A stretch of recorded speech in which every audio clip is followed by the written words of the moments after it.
Olá, irmãos, bom dia mais uma vez. Espero que tenham passado bem, né? Tenham dormido bem essa noite.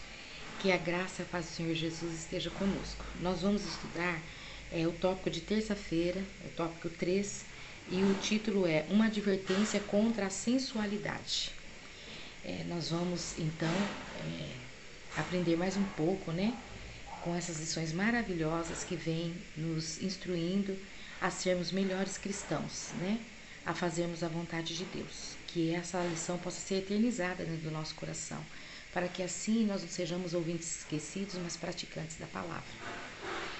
Uma advertência contra a sensualidade, como eu já li, né?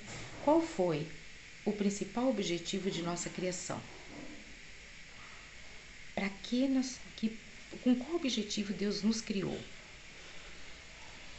O verso de Isaías 43:7 diz assim: A todos os que são chamados pelo meu nome e os que criei para a minha glória e os formei, diz: sim, eu os fiz. Então, meus queridos, nós fomos criados para glorificar o nome de Deus. Por isso que nos tópicos de ontem, nós estávamos falando sobre as demandas e ninguém vive para si mesmo. Deus criou-nos para nós representarmos a pessoa dele neste mundo. E agora, quando nós nos demoramos nas nossas dores, nas nossas causas, e nós não estamos glorificando o nome de Deus. Nós glorificamos o nome de Deus como nós confiamos explicitamente em Deus, totalmente em Deus, porque Ele sim é aquele que nos criou, nos formou e Ele sabe como nos ajudar. A nota diz assim: mesmo agora, todas as coisas criadas declaram a glória da excelência de Deus. Não há nada que viva para si mesmo, exceto o coração egoísta do homem. É como eu estou falando.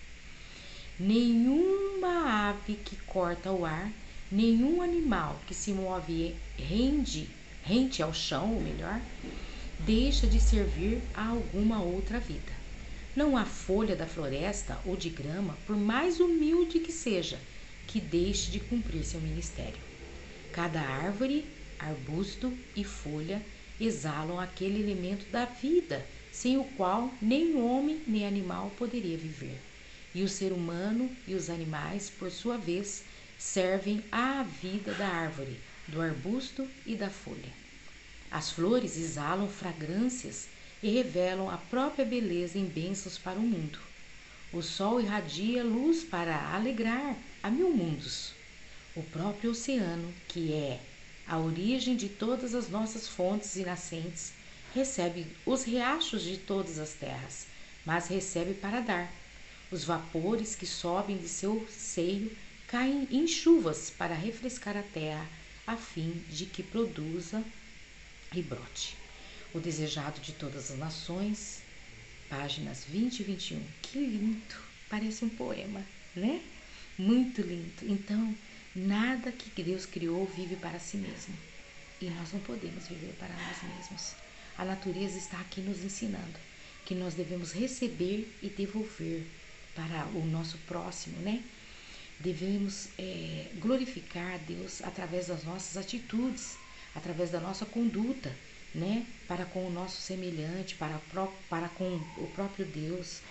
Então, que o Senhor nos ajude para que possamos aprender com a natureza, né? Que nós não nascemos para vivermos para nós mesmos. O próprio Mestre, né, esteve aqui nesse mundo e ele, sendo o Rei dos Reis e Senhor dos Senhores, ele veio para nos ensinar a servir. Ele foi um servidor para a humanidade enquanto esteve aqui os 3 anos, né? Sobre o seu ministério.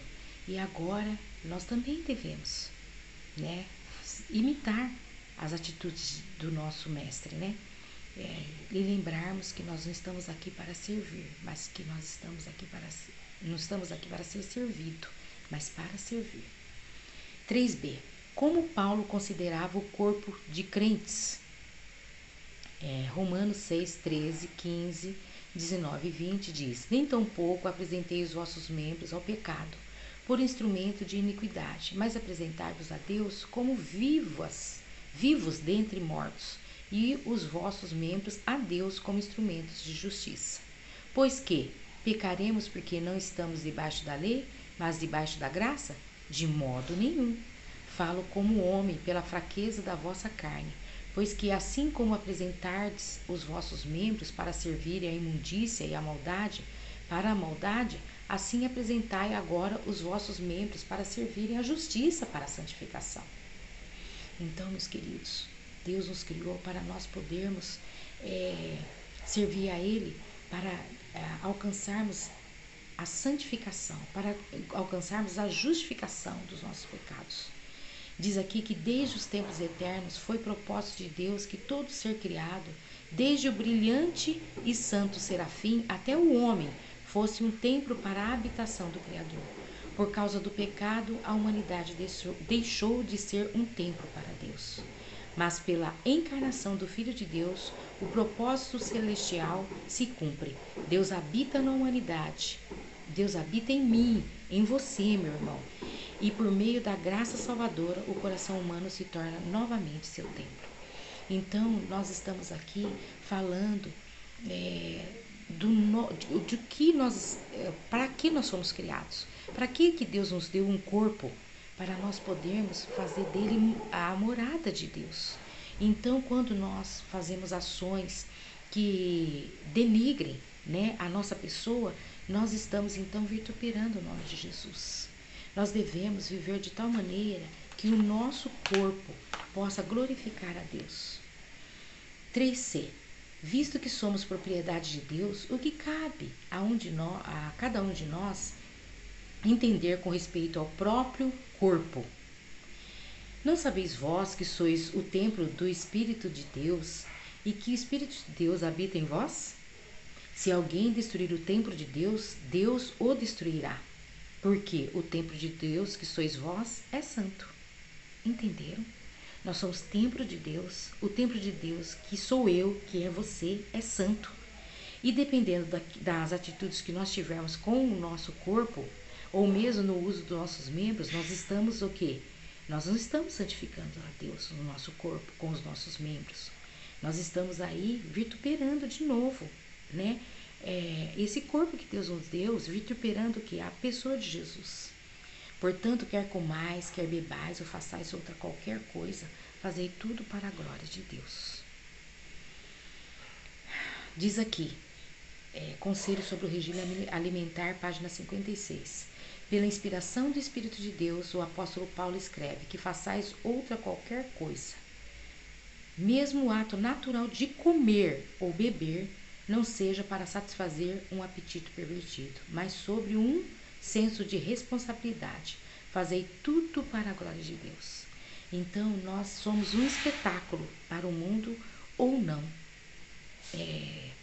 demonstrando através da nossa vivência diária, né, como nós nos portamos em relação a comer, a beber, a nos vestirmos, enfim, a tudo aquilo que, aos 5 sentidos que Deus nos deu, o que nós estamos fazendo com nossos 5 sentidos?